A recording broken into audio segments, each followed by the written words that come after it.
Galerinha, então vamos começar aqui a nossa aula. Vou aqui iniciar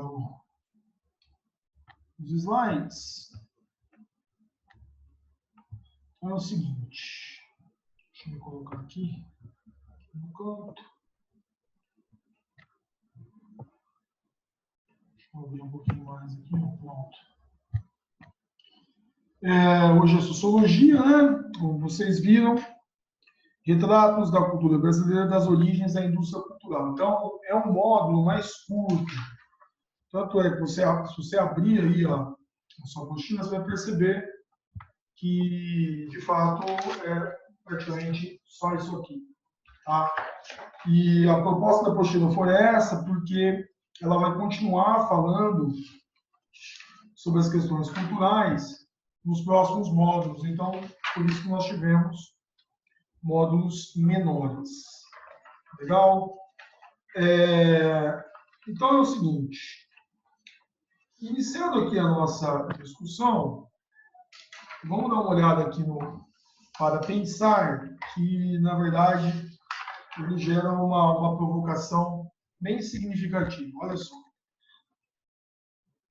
Os índios perceberam a chegada do europeu como um acontecimento espantoso, só assimilável em sua visão mítica do mundo. Né? Seriam gente de seu Deus Sol, Criador, Maíra, que vinha milagrosamente sobre as ondas do Mar Grosso. Não havia como interpretar seus desígnios. Tanto podiam ser ferozes como pacíficos, espalhadores ou dadores. Provavelmente seriam pessoas generosas, né? Longe disso, né? Achavam os índios, mesmo porque no seu mundo mais belo era dar que receber. Ali ninguém jamais espoliara ninguém, e pessoa alguma se negava louvor por sua bravura e criatividade. Visivelmente, os recém-chegados, saídos do mar, eram feios, fétidos e infectos. Não havia como negar. Veja como não dá para a gente se esquecer aqui do Rousseau, da crítica que ele faz à civilização, né? E olhar para o nativo como aquele que era o bom selvagem. Aquele desencontro de gente índia que enchia as praias, encantada de ver as velas enfunadas, e que era visto como fascínio pelos barbudos navegantes recém-chegados, era também um enfrentamento biótico, mortal, da rigidez e da morbidade. A indiada não conhecia doenças, além de coceiras e desvanecimentos por perda momentânea da alma. A branquitude trazia da cárie dental a bexiga, coqueluche, tuberculose, o sarampo. Quantos nativos morreram derivados dessa doença, não é mesmo? Desencadeia-se ali, desde a primeira hora, uma guerra biológica implacável. Digamos que era uma Covid a cada dia, né? De um lado, povos peneirados nos séculos e milênios por pestes a que sobreviveram e para as quais desenvolveram resistência. Está se referindo aí aos europeus. Do outro lado, povos indenes, indefesos, que começavam a morrer aos magotes, né, aos montes. Assim é que a civilização se impõe, primeiro com uma epidemia de pestes mortais, depois pela dizimação através de guerras, de extermínio e da escravização. Entretanto, esses eram tão só os passos iniciais de uma escalada do calvário das dores inenarráveis do extermínio, genocídio e etnocídio.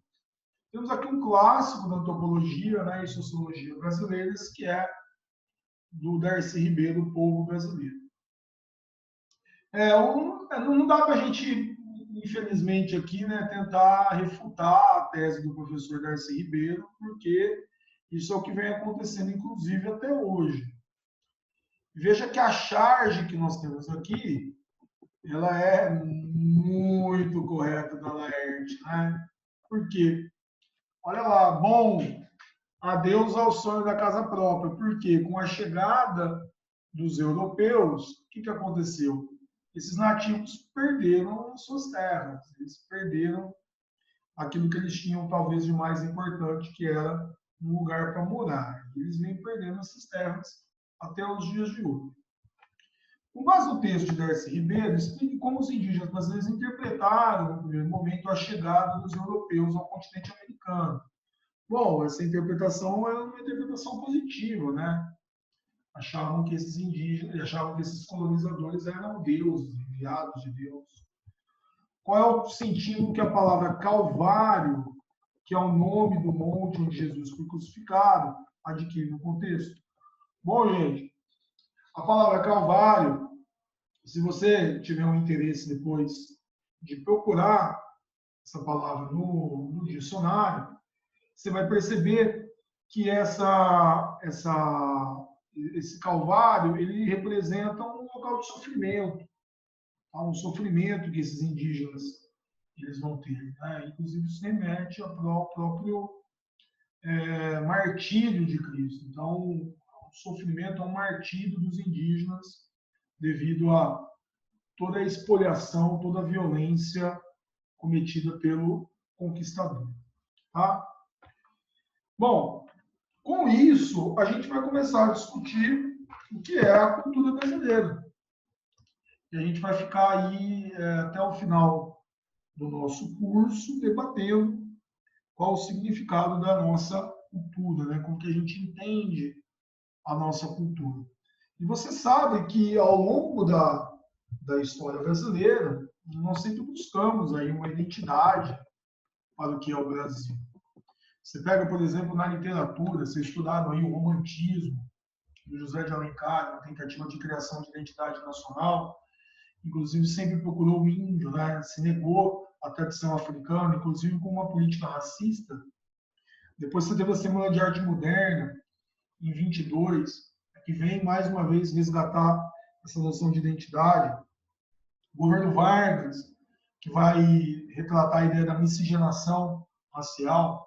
Durante o período da ditadura militar, mais uma vez a ideia de integração, de união do Brasil. Então, assim, ao longo dos últimos séculos, nós sempre tivemos tentativas de tentar entender o que é o Brasil. Uma reflexão bacana que nós temos é a do Alfredo Bozzi, no texto Plural, mas não caótico. Tá? Se você ler um trecho aqui, olha o que ele vai dizer. Não existe uma cultura brasileira homogênea, tá? Matriz dos nossos comportamentos e dos nossos discursos. Ao contrário, a admissão de seu caráter plural é um passo decisivo para compreendê-la como um efeito de sentido, resultado de um processo de múltiplas interações e oposições no tempo e no espaço. Vamos entender o que ele está querendo dizer com isso, com a ideia de pluralidade. Sempre que a gente vai tentar entender a cultura brasileira, eu acho que essa reflexão do Alfredo Bozzi, que é um grande crítico literário, um grande nome aí dos estudos literários brasileiros, quando ele fala em cultura brasileira, eu sempre tenho que pensar ela no plural. Jamais eu posso pensar ela no singular, são culturas brasileiras. E da onde vem essa noção de pluralidade? Ela é plural porque nós temos uma cultura que mistura inúmeros elementos. Então eu tenho a cultura popular, a cultura erudita, a cultura de massa, os regionalismos, uma sociedade amplamente miscigenada, tá? E essa miscigenação que ela é feita por muita violência, porque ela relaciona-se a esse momento da chegada dos portugueses, como ela também se relaciona à escravização dos africanos. Tá? Então, nós tivemos uma miscigenação inicial entre portugueses, povos nativos, povos provenientes da África, que foram criando o ser brasileiro. E depois vieram tantos outros imigrantes aqui para o Brasil, mesmo. Os italianos, os alemães, os espanhóis, os sírio-libaneses, os japoneses, tá? Que estão muito bem retratados aqui no grande quadro da Tarsila do Amaral, essa brilhante artista brasileira, no contexto do modernismo,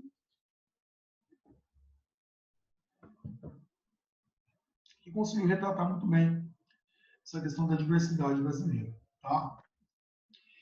Mas, vejamos, o Bose, ele vai destacar que, ok, somos aí um mosaico de crenças, né, de tradições, de atos e de valores, lembrando o Brasilzão aí continental, do arroio ao chuí, tá? O Brasil dos regionalismos, das especificidades culturais, da tradição musical diversa. Essa pluralidade, ela jamais pode ser vista como algo caótico, né? Como algo de uma desordem, uma cultura sem sentido, né? Na visão do Bose, e eu também acho que isso é viável, é bem visível, essa pluralidade em que se faz muito presente no Brasil, ela comprova o tamanho da nossa diversidade. E esse texto do Bose mostra aí o porquê que a gente estaria longe de um caos. Olha que interessante. Há implicações de velhas culturas ibéricas, indígenas e africanas, todas elas também polimórficas, pois já traziam um teor considerável de fusão no momento do contato interétnico. Isso é um ponto legal, porque o que é o português, o que é o espanhol, ele já é fruto de uma mistura com quem? Com os muçulmanos, principalmente. Os muçulmanos chegam, se misturam à cultura portuguesa e espanhola, assim como os indígenas também entravam em contato aqui. Indígena não é, aliás, um termo que vem sendo questionado, né? Fala-se muito hoje em povos nativos, povos originários, povos da floresta, povos que eram diferentes entre si. Isso é um outro ponto legal para a gente pensar. Tá? Como era na África uma grande heterogeneidade. Então, quer dizer que quando esse pessoal se encontra, esses povos em si já são fruto de muitos encontros e desencontros. Entendeu? E há outros casamentos mais recentes de culturas migrantes, quer externas, né, italiana, alemã, síria, judaica, japonesa, quer internas, nordestina, paulista, gaúcha, que penetraram fundo em nosso cotidiano material e moral, sem esquecer a presença norte-americana, que vem representando desde a Segunda Guerra Mundial uma fonte privilegiada no mercado de bens simbólicos. Então, o primeiro ponto, não é caótico porque essas culturas coexistem. Eu acho que quando você vai a uma grande cidade, como por exemplo São Paulo, você vê lá, né, o bairro da Liberdade, tá? Você vê lá Chinatown Paulista, você vê o Brás, o Bexiga, você vê ali manifestações de culturas populares fortíssimas. Então, quer dizer que essas culturas elas coexistem sem qualquer presença de xenofobia, pelo menos explícita. Pode ter um problema ou outro, uma hora tal, mas não que isso seja caótico a ponto de elas não conseguirem conviver de maneira harmoniosa. E o Bose ele dá uma chave importante aqui para a gente no final. Porque o que ele vai colocar para nós? Que existe uma cultura, que é a norte-americana, que vem ganhando bastante força dentro da sociedade brasileira, principalmente enquanto a símbolos, principalmente enquanto indústria cultural. Tá? Quer dizer que, mais uma vez, a gente volta a falar na questão da cultura que se transforma em mercadoria. O Brasil, é evidente que a indústria cultural se faz presente no nosso país. Tá? Só que a gente tem que lembrar que a presença da indústria cultural no Brasil ela tem certos caracteres específicos, porque ela se insere dentro de um país cujo capitalismo não é significativo como em outros locais, como nos Estados Unidos. Nosso capitalismo tem limitações. Ele tem limitações porque o país é muito desigual. Se o país fosse um pouco menos desigual, mais pessoas consumiriam tanto produtos alimentícios, tá, não passariam necessidades, como também consumiriam os símbolos da indústria cultural. Tá? E, mais uma vez, a abordagem da apostila, a gente tem que tomar um certo cuidado, porque em nenhum momento está se pedindo que a gente não consuma a indústria cultural. Tá? Que a gente não tenha contato aí com a cultura de massas. Em nenhum momento se coloca isso, né?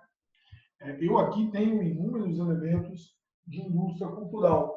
Porém, o que eu tento fazer a todo instante, eu também tenho feito isso, embora ainda seja muito cedo, né, com a minha filha que tem 2 anos, para que a gente não dependa disso, que a gente não dependa dessa indústria cultural, que essa indústria cultural não determine o nosso comportamento, que a gente não crie vícios. Esse é o grande lance do entendimento, tá, do que essa indústria cultural pode causar na nossa vida, para que a gente não gere nenhuma dependência. Tá, mas olhando aqui para a proposta da discussão, o que a gente tem é o seguinte: no Brasil, por um lado, veja, a popularização de computadores, de internet. Eu vou pegar na minha geração, né? Eu sou de 84, eu tive acesso ao computador nos anos 90, provavelmente em 93, 94. Os meus pais são advogados, tinham um computador tal logo no começo, e já vinham uns joguinhos, um outro numa qualidade assim, muito aquém do que a gente tem hoje, mas já havia esse contato, né? A gente já sabia da existência disso. E eu cresci num país naquele momento, tinha uma influência gigantesca da indústria cultural norte-americana, porque imagina uma criança no final dos anos 90, começo dos anos, no final dos anos 80, começo dos anos 90, era bombardeado pelo quê? Era bombardeado pelos desenhos que passavam na Globo, na Manchete, no SBT.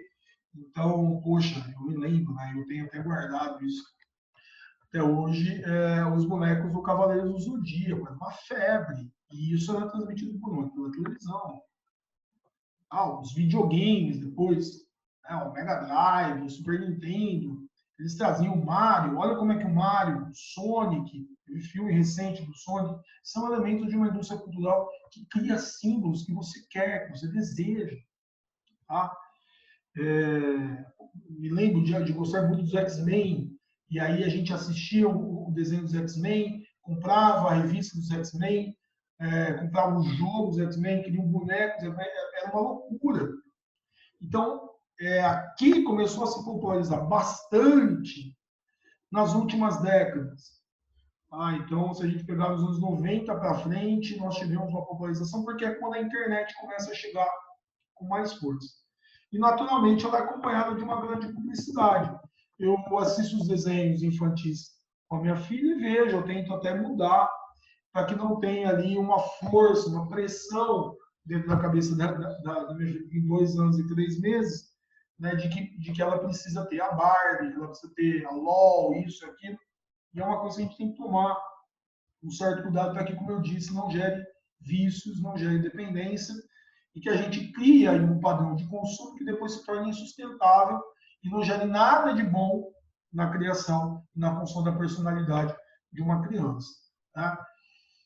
Mas meus pais também sempre limitaram muito, né? Tiveram muito contato, né? Os anos 90 foram anos muito difíceis, os anos 80 e 90 muito difíceis economicamente, né? Eu venho de uma família de classe média, que passou, como as famílias de classe média do Brasil, muitas dificuldades, mas ainda assim muito privilegiados, se a gente comparar o extrato de baixo da classe, da classe dos mais pobres, esses sim sofreram muito nessas décadas. E aqui ele mostra, né, do que é a indústria cultural, o Teixeira Coelho, olha o que ele vai dizer. Os jornais brasileiros têm na publicidade mais de 80% do seu faturamento, enquanto TVs e rádios dela dependem em 100%. E boa parcela dessa publicidade, especialmente para os jornais, vem de órgãos dos governos municipal, estadual e federal, que revela de imediato a grande dependência desses veículos em relação aos seus anunciantes comerciais ou ideológicos. Tá? E aí o que acontece? A gente começa a ver algum tipo de problema nisso. Por quê? A indústria cultural, se eu não tiver um anunciante que me traga muito dinheiro, né, o produto dele não vai ser visto. Então, por exemplo, se eu tenho o governo municipal, estadual, federal como anunciante, no meu jornal, por exemplo, na minha TV, se esse pessoal resolver parar de anunciar, ou anunciar menos, como é no atual governo, o que vai acontecer? Eu perco o poder de investimento, então não aparece. Simples assim. Tá? E no caso do Brasil, além dessa questão da dependência dos investimentos, um outro problema que aparece com frequência é que os nossos meios de comunicação, coisa da nossa TV, a nossa internet, nosso rádio, depende muito do quê? De tecnologia importada dos Estados Unidos e da Europa. Eu não desenvolvi tecnologia daqui. E aí você vê hoje o que a gente está vivendo. Né? Eu tenho um dólar a quase 7, eu tenho um euro, perdão, eu tenho um dólar a quase 6, eu tenho um euro a quase 7, eu tenho uma libra a quase 8. Como é que eu importo tecnologia? Como é que a gente vai pensar em 5G hoje? Ok, o 5G está chegando, ele é uma realidade. Aí vai ampliar em muito as comunicações, a propaganda, tá? Só que a pergunta que se faz em relação ao 5G é quem que vai ter condição de ter acesso a esse 5G? Por exemplo, um iPhone novo, eu recebi uma oferta aí de um amigo que traz produtos importados. Eu vou até passar para vocês aqui a oferta desse meu amigo, tá? É sob encomenda. O iPhone 12, tá? Ele está custando, vamos pensar em no mínimo aí 128 GB, para você conseguir gravar bastante coisa, está custando R$ 11.500. Quem que tem condição de comprar isso hoje no Brasil? Entendeu? Então, a indústria cultural, ela se limita também pela dependência tecnológica que o Brasil ainda possui. Isso faz com que a gente fique atrasado aí no desenvolvimento e que a gente também não passe a ter a indústria cultural, ela seja mais limitada no nosso país. Vlad, como é que eu resisto à indústria cultural? Né? Como é que eu saio dela? Uma boa forma é por meio dos livros. Tá? Os livros, eles representam aí uma forma de ir na contramão, digamos assim, da presença da indústria cultural. Então, eu vou ler, eu vou me informar, vou me esclarecer, eu vou tentar ser um ser autônomo, que não dependa da indústria cultural, que assista filmes, séries, tá? Mas que não dependa disso para ser feliz. Beleza, esse é um bom ponto, mas tem uma discussão muito legal hoje. Existe uma controvérsia em relação a isso. Que é qual? É inegável, todo mundo quer aí que a leitura e as bibliotecas estejam cada vez mais presentes, a gente tenha gosto por isso, a gente tenha contato com isso. Tá? Mas, ao mesmo tempo, a realidade da literatura, hoje no Brasil e no mundo, ela também está imersa dentro da indústria cultural. Por quê? Porque muita gente quer escrever para criar um best-seller, para virar um Harry Potter. Nada contra, por favor, mas o questionamento que se coloca é, ok, vou ler, mas o que eu leio?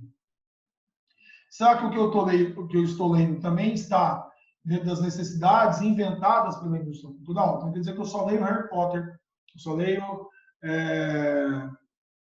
que chama do filho do Poseidon, Percy Jackson, tá? Eu só leio Amanhecer, eu só leio coisas que são criadas pela indústria cultural.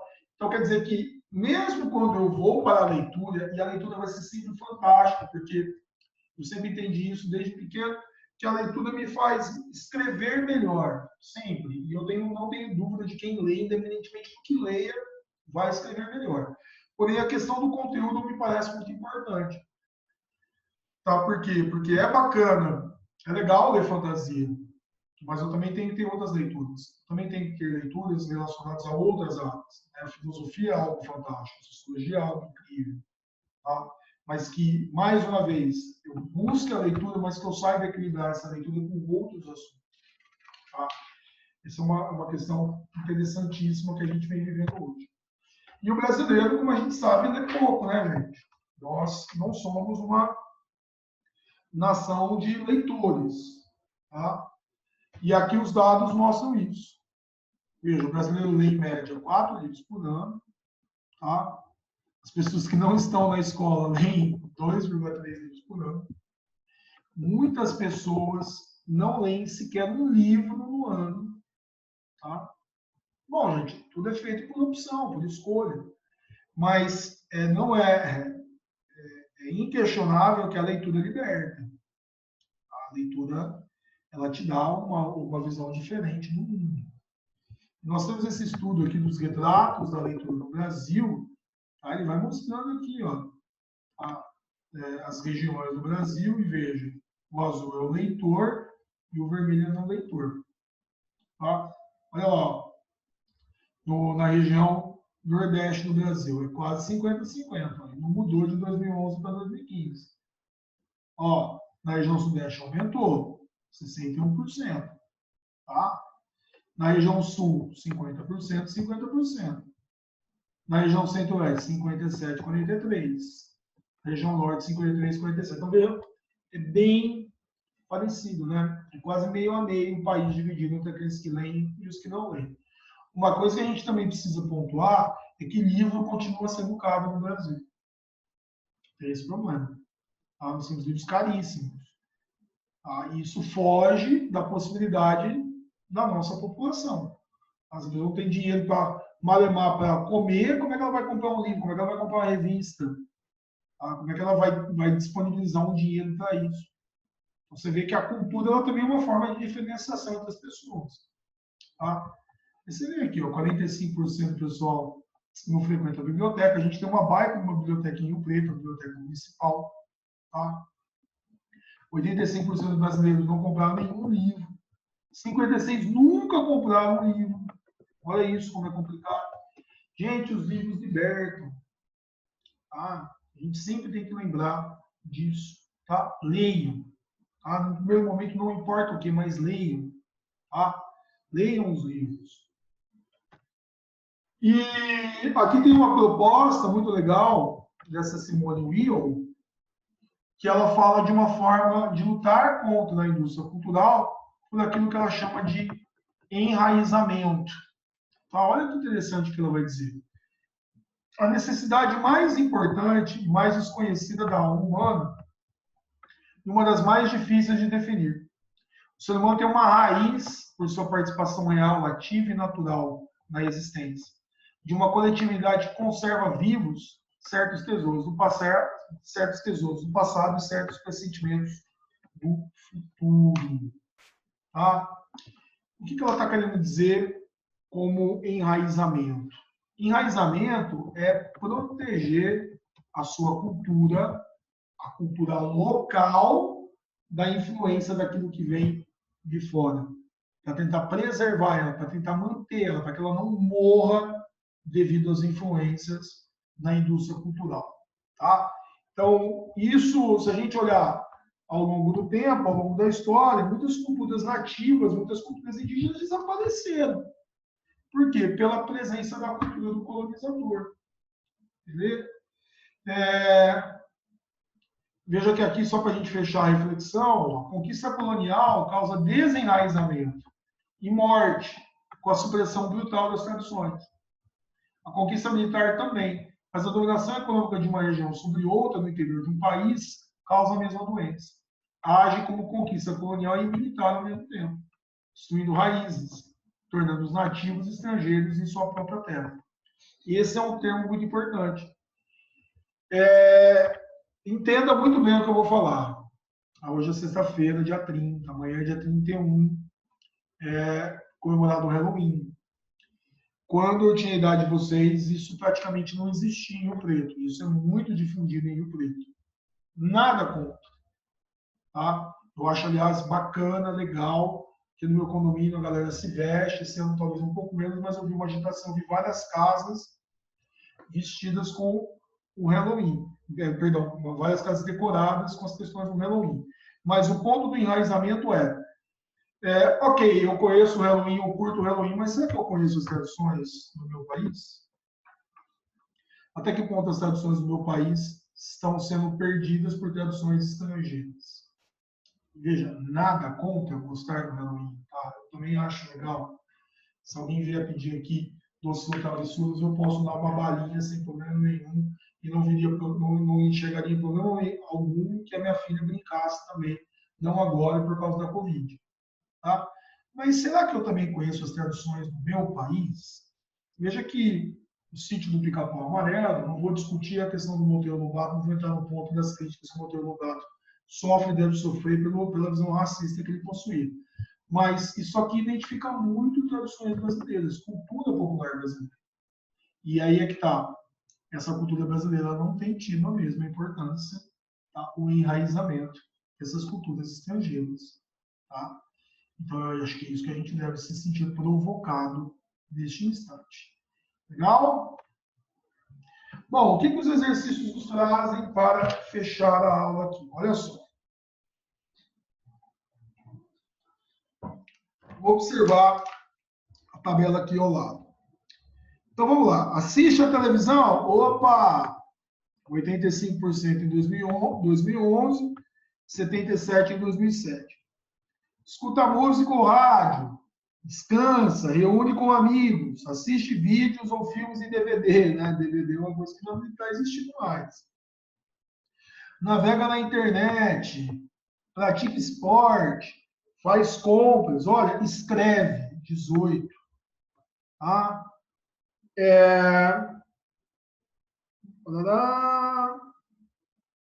Beleza, o cara tem uma série de atividades. Daí vem a seguinte discussão. Ó, ler, tá aqui, ó, 28%. Tá, por cento. Com base nos dados da tabela e suas informações a respeito da indústria cultural do Brasil, responde. A realização de eventos como Copa do Mundo e Olimpíadas no Brasil levou ao aumento no interesse pela prática esportiva? Bom, vamos dar uma olhada aqui, o Prática Esporte, 23, 24. A resposta é não. Não alterou. Beleza? Não alterou. De 23 para 24 é irrisório. Tá? E, aliás, se você olhar aqui, era 24, caiu para 23. Explique sua resposta considerando a maneira como os meios de comunicação noticiam esses eventos. Gente, os meios de comunicação vendem muito bem esses eventos. Isso é muito bem vendido. Isso custa caro no Brasil. Olha aí quanto que custa para assinar um Premier, por exemplo, do Brasileirão. Veja como que os times recebem muito dinheiro para isso, é outra coisa importante. Então, vende-se como um espetáculo. Então, a maioria prefere assistir do que praticar. Tá? Pode até praticar de maneira amadora, tal, de fim de semana, mas não a ponto de que isso se torne uma profissão. Pode-se dizer que atualmente as pessoas desejam ler mais do que liam e que o interesse pela internet acompanha esse crescimento? Gente, ler 28 era 36, olha isso. A resposta é não. Navegar na internet era 18, agora é 24. Então, ó, uma inversão. As pessoas preferem muito mais estar na internet do que ler. E aí vem o grande ponto. Ficam na internet fazendo o quê? Muitas das vezes é bisbilhotando na vida das outras pessoas, gastando um tempo precioso que poderiam fazer outras coisas mais úteis, não é mesmo? A televisão continua sendo o principal meio de lazer do brasileiro? Bom, a resposta é sim. A gente precisa ver isso mais atualmente, né? Eu acho que hoje a gente teria aí dados mais... Eu acho que hoje se assiste menos TV, se assiste mais streaming, Netflix da vida, entre outros, e se navega mais na internet, principalmente na questão do acesso às redes sociais. Eu acho que esse número hoje aqui é muito maior. Tá? Mas sim, a televisão continua sendo, por uma questão histórica, né, recente, mas eu acho que o futuro da TV está extremamente ameaçado. Beleza? É isso que a gente tem que ver aí, que a situação me parece que está mudando um pouquinho. Beleza? O poder da internet está batendo de frente aí com o poder da televisão, haja vista nas últimas eleições, como isso foi decisivo para a eleição do atual presidente. Vou fazer aqui para a gente não passar muito do tempo, né? Dá uma olhada depois, porque aqui é uma discussão bacana, né? Da famosa canção do Exílio Gonçalves Dias, com depois os versos do Murilo Mendes, falando aí sobre glorificação de terra, de pátria, né? Como que ele ironiza muito a situação. E aqui ele fala sobre uma relação entre o Murilo Mendes e uma frase da Ecleia-Mose, tá? Dá para você fazer de boa, fica aí como tarefa. Beleza, galera? Então, ó, façam aí, comecem a pensar o trabalho, eu vou tentar entrar online aí com vocês, na aula de alguém, eu vou conversar com os amigos e amigas, para quem pode me dar um minutinho para conversar com vocês, para que vocês me entreguem esse trabalho daqui a um mês, vai ter bastante tempo, e aí a gente possa definir já na semana que vem quem faz qual tema. Combinado? Grande beijo para vocês, a gente se vê, se cuidem, valeu!